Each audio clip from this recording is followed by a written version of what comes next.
Hello, welcome back to my channel. My name is Taylor, for all of you who don't know. Yes, welcome back, or hello. This is part of my knitting videos. Yeah, so hello, how have you been? How's life?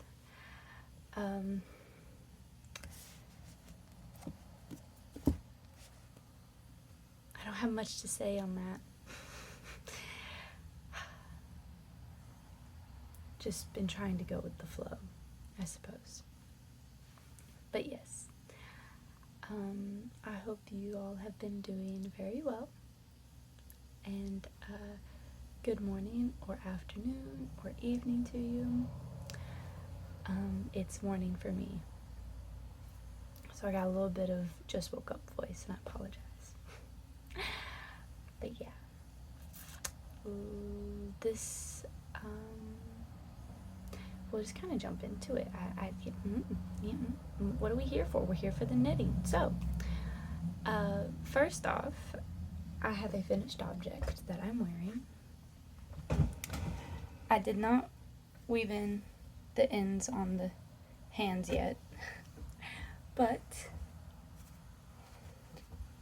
and funnily enough, you can see more of the holes than you can in real life on camera. That's cool. Anyways, this is the Ilta by Sorry Nordland. I have another one of these in the silk in Holstgarn Sage Blue with some silk mohair. I like that one, but it gets the silk mohair is not a great quality, so it's a little extra prickly. But I wanted to make another one of these. Oh, you can see I have a string from the neck, but yes, I made another one. This is the back. This one is made out of Holstgarn, just Holstgarn Super Soft Conquer, one of their cones. I don't think you could see that very well. I apologize, but yes, I held these two double, or this double, to create this.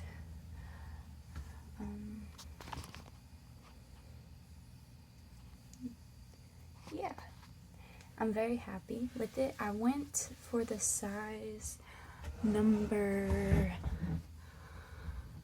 3, I think. Might have been 3. I decreased on the arms my own way, which, funnily enough, I made notes on how I did this arm.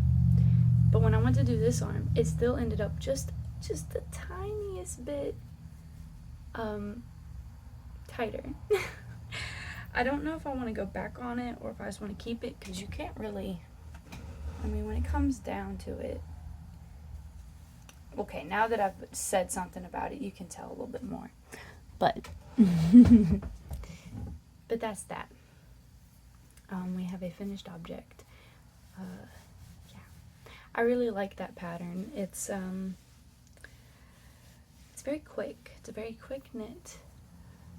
I finished this yesterday, actually, because I had done the sleeves first, and I was finishing the hem, and I was like, well, I need to finish it, so I put everything else down and I finished.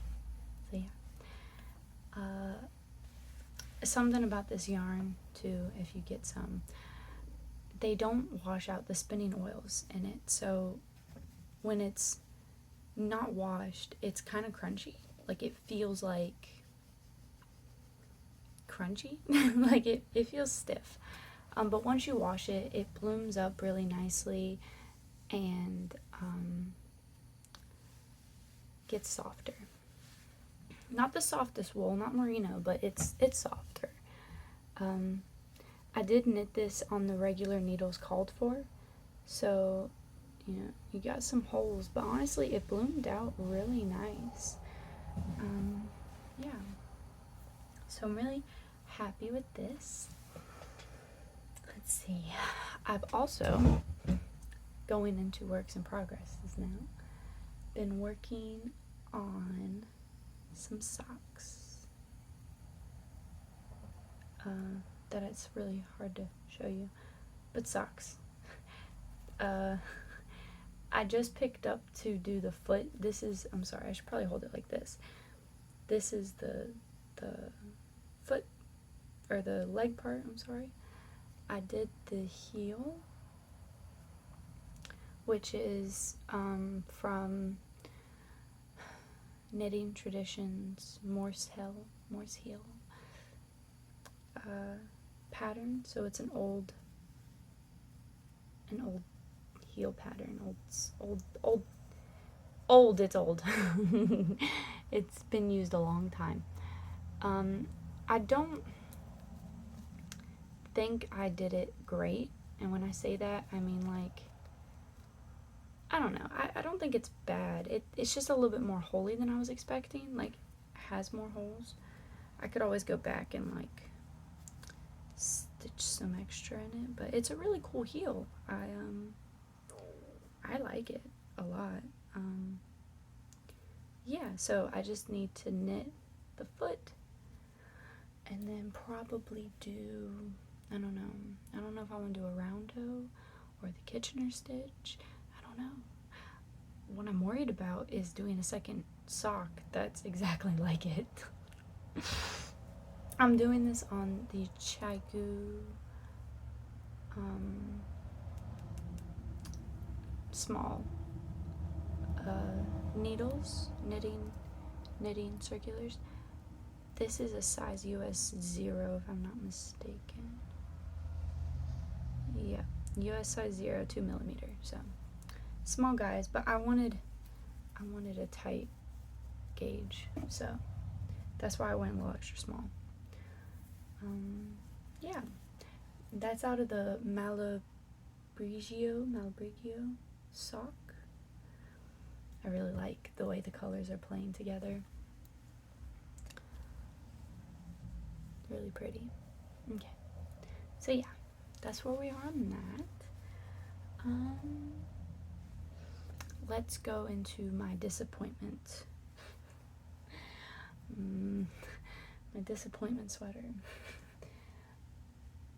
And when I say disappointment sweater, I mean the sweater that's just not quite shaping up to be what I want it to be.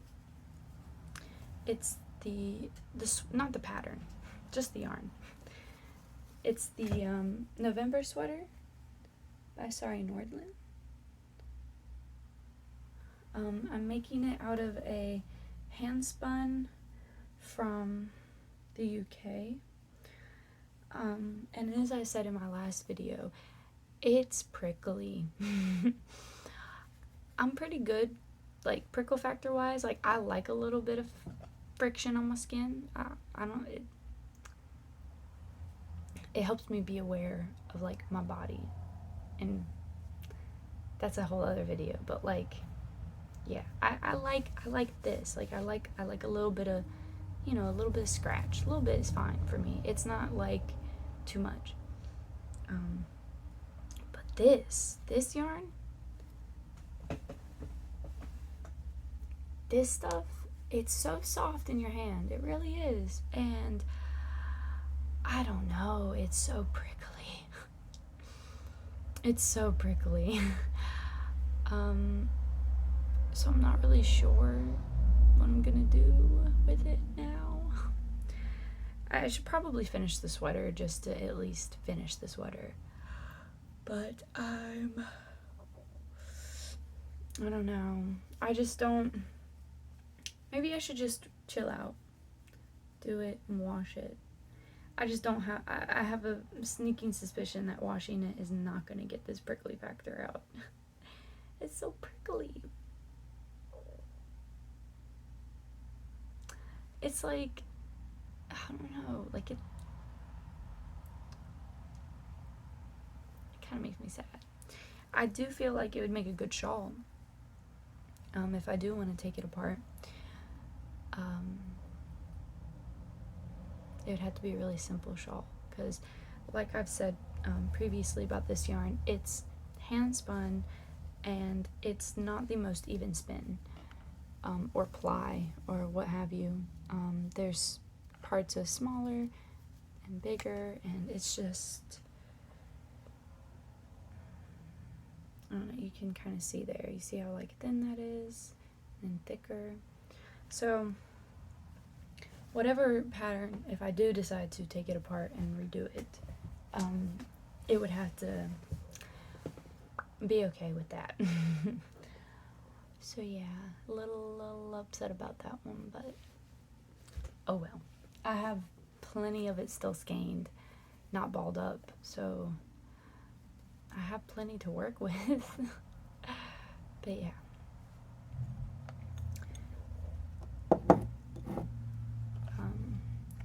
I made some raspberry leaf tea. You're supposed to keep it covered to let it steep.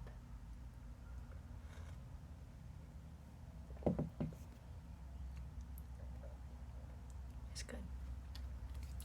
And on the little card here, it says, "One touch of nature makes the whole world kin." William Shakespeare.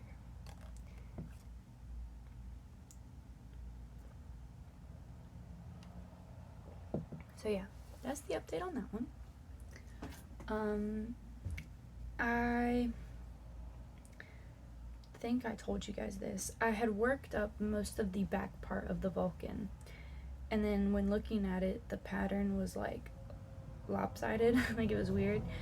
So I tore it back, and this is, I haven't really gotten much farther. I did a few rows last night, picking it back up after I finished the Ilta, but yeah, still slow moving on this guy. Yeah, I'm still in love with it. Oh my gosh, I know I have it done by the winter, that's for sure. This is definitely going to be one way too warm. It's also a hand spun off of Etsy by the Dancing Woods Alpaca, or Dancing Woods Alpacas, Dancing Wood Alpaca, something like that.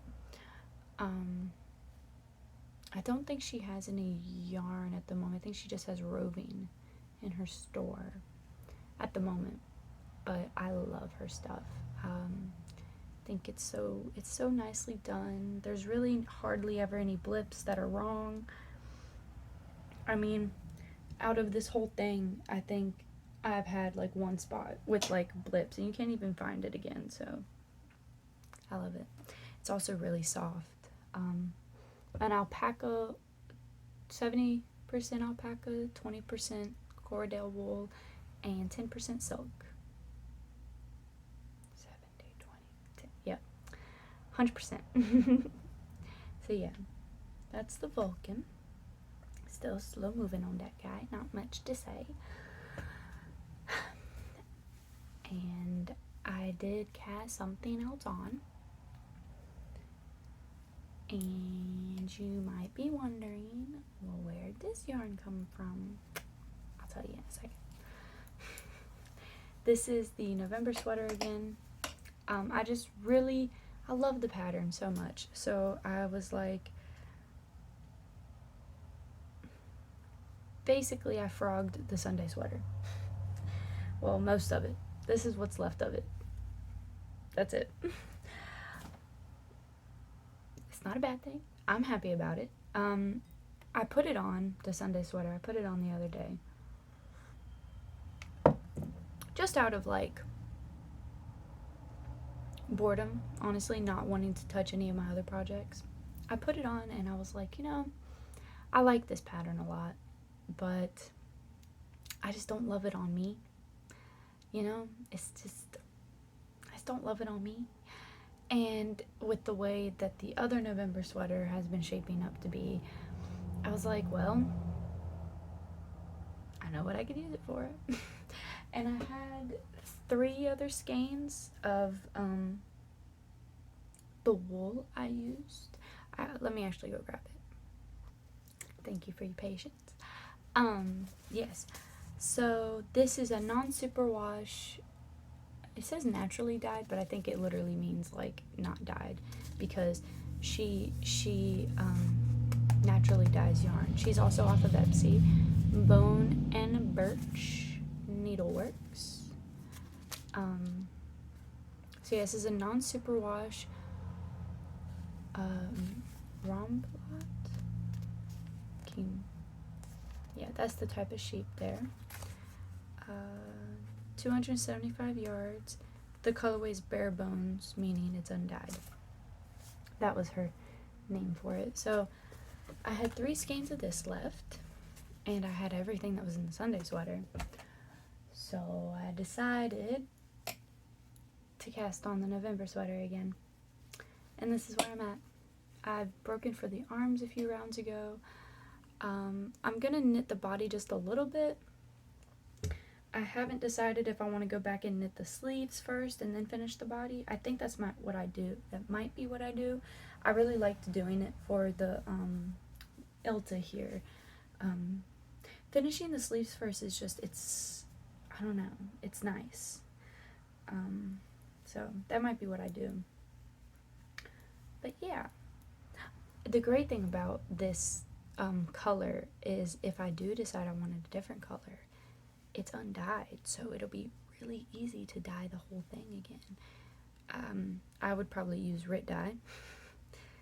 You know, it's the stuff that's gonna hold and it's gonna get on there quick. So that's if I want to. I'm not sure yet. Gotta finish it first. So yeah, that was a surprise thing. So yeah, that's all of the projects I have. Oh, I did ball up some of that yak yarn. One ball. It's actually right over here.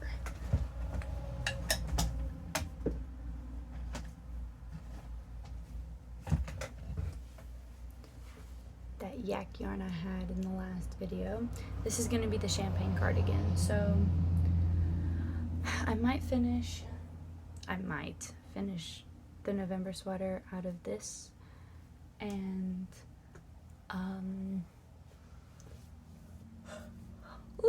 and then maybe, I don't know, it's like I almost know, like maybe I should just wash it before putting the neckband on, because I had taken the neckband off. Maybe I should wash it before putting it on, and then seeing if it does get softer, and if it does, finish the neckband, wash it again. If it doesn't, put it to the wayside until I'm ready to find a shawl pattern for it. I mean, what else are you gonna do? But I want to cast this on soon, because I think this would make a really good office cardigan. I work in a very cold office. I love the job, by the way.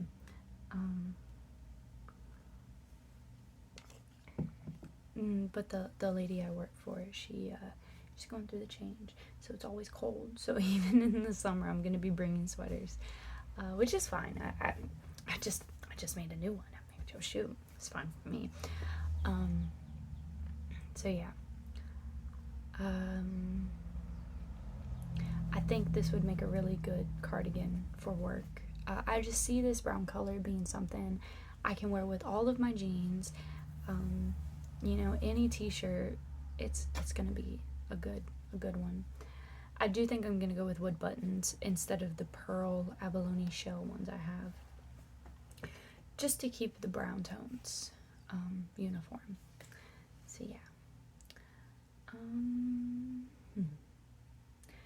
I don't have any yarn acquisitions, but I did go to the bookstore. So let me show you guys some books.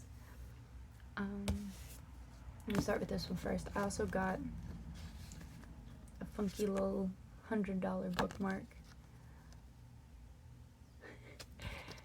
I thought it was cute, and it was only like $1, so why not? A little bookmark, it's a $100 bill. So this is a book edited by Carl Jung, which, if you guys don't know, he is a psychoanalyst.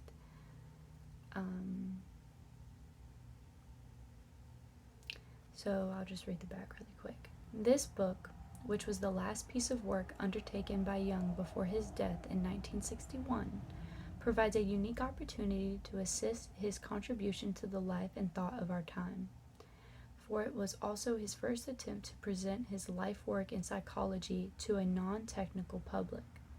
What emerges with great clarity from the book is that Jung has done immense service both to psychology as a science and to our general understanding of man and society, by insisting that imaginative life must be taken seriously in its own right, as the most distinctive characteristics of human beings. So basically this is Man and His Symbols, but it's, I don't know if you guys know anything about Carl Jung, but he's very well spoken, and sometimes that means hard to understand to just anybody. So this kind of takes a lot of his work and it makes it easier to just understand. I really love a lot of his work. I really resonate with a lot of things that he says, and I couldn't find any Carl Jung books in Barnes & Nobles, and I went to Books A Million, and I found this, and The Undiscovered Self by Carl Jung, a much thinner book. So Carl Jung is kind of like, I'm not going to say the founder, but like, he's the guy that really coined the shadow self, and the, I don't know, the parts of us that aren't fully integrated, which is something that I've endeavored kind of in. I haven't started this one, although I probably should have. This one's a lot bigger than this one. I could have finished this one first, but I could read to it once.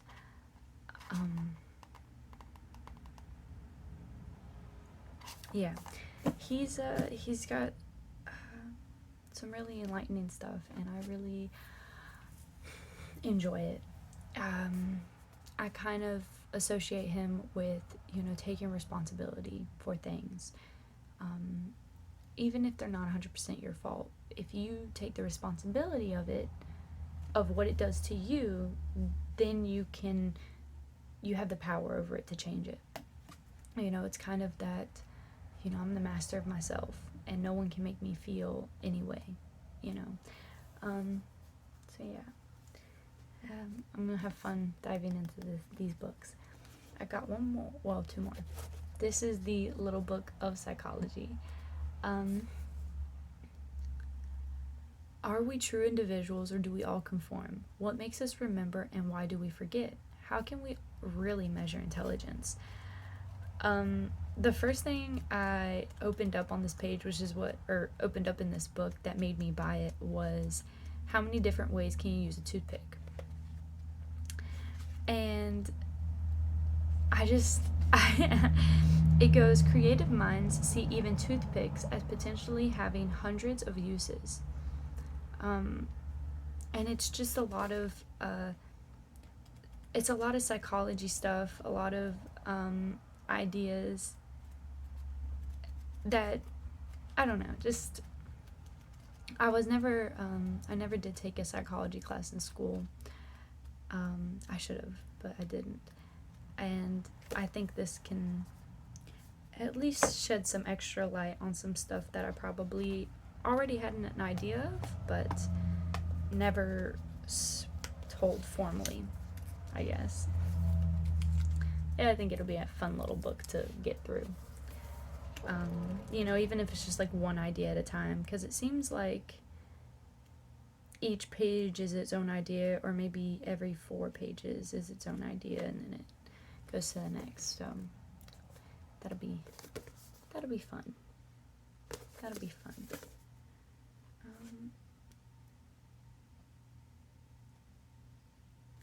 It says content previously published in the psychology book.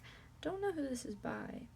Just DK.com is the people that printed it, I suppose. So maybe it's just an amalgamation, or bunch of different people. Probably. So yeah, that's those three.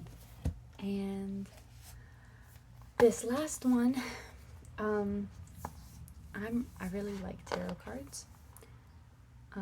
Divination is kind of like, as you could tell my last video, in my rocks.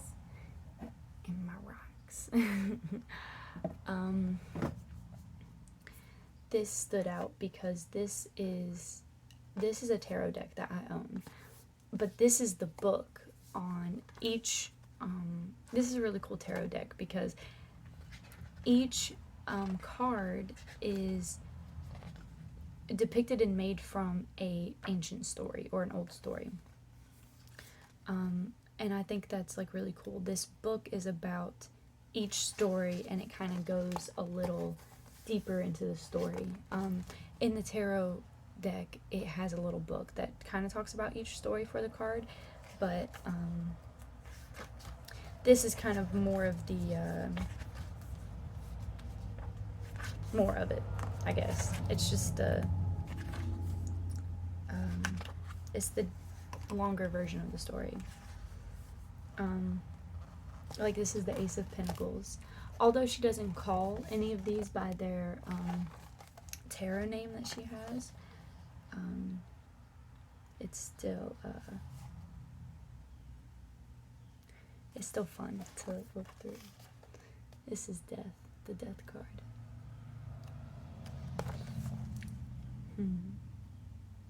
Yeah, I saw it, and why not? You know?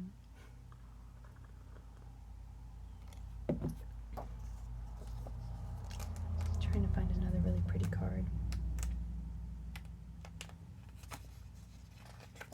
Let's see here.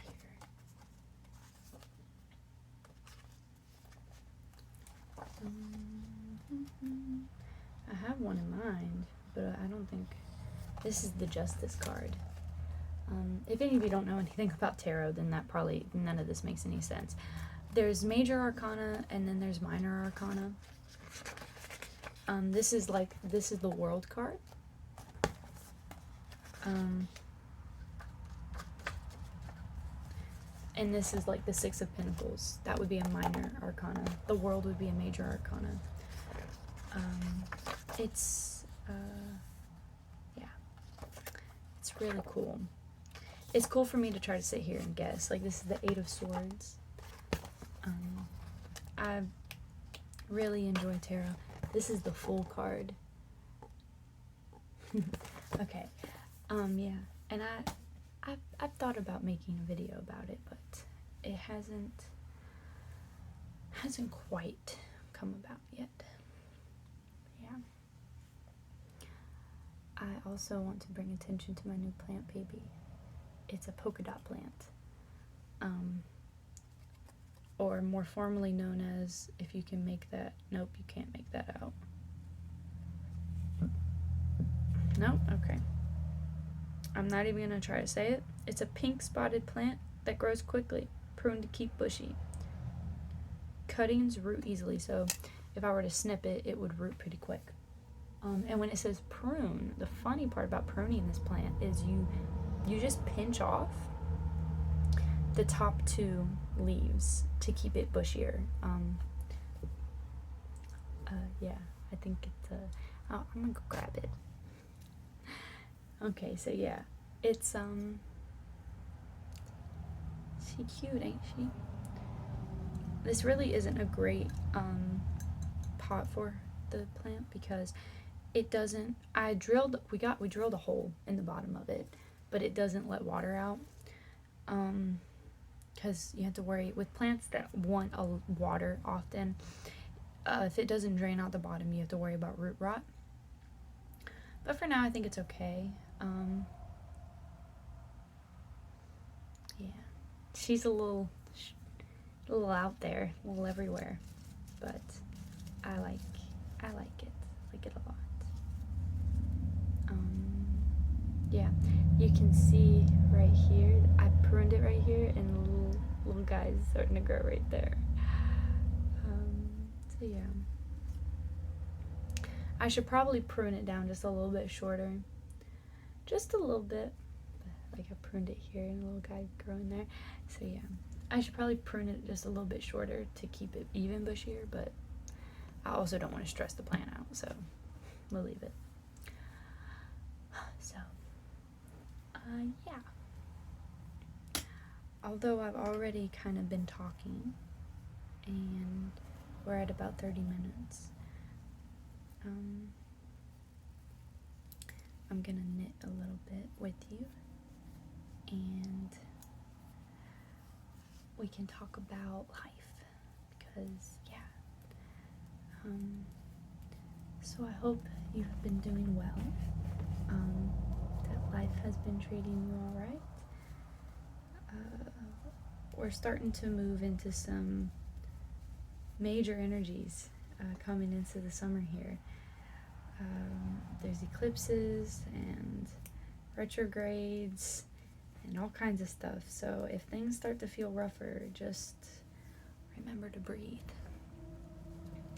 It's very important to remember to breathe and slow down. Yeah, just a little tidbit. But yeah, I've been really enjoying my new job. It's broadening my horizons in a way. Like it's interesting for sure, because I'm kind of looking at it from I'm not a psychotherapist or like a psychologist by any stretch of the imagination, but I definitely kind of start looking at life as, breaking it down and understanding people that open themselves up to me a little bit more, and just things like that. It's really interesting to be where I'm at right now, and yeah.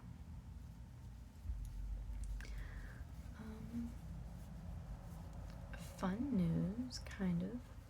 I'm hoping to move soon. Here in this little home, there is an AC unit, but it doesn't produce any AC. It just produces heat, which is great in the winter, because you can use the whole house in the winter. But in the summer, we only have window units, which is fine. It makes the room that the window unit is in usable. But there is a big section of the house that the window unit in that section of the house is broken, and B, it's just also a big room, so in my small room, it's pretty easy to cool it down with one window unit and the window right there. But in a big room, meh. So yeah, I'm hoping to move. Hoping, that's not to say that anything is set in stone, but definitely on the lookout. I just have such a hard time because I want to own a home. I want to buy a home. Like, that's kind of something I'm saving for. Like, that's something on my mind. And I don't really want to move to a townhome or anything like that. Like, I don't want to be in an apartment or on top of somebody. So, this place is good for that because it's not on top of anybody. But I don't know. It's also just really kind of sucks just a little bit. But yeah. Hopefully. We'll see. So yeah. At that, I think I will bid you adieu. I hope you have a wonderful weekend and rest of your week, or until I see you again, thank you for joining me, and have a great day.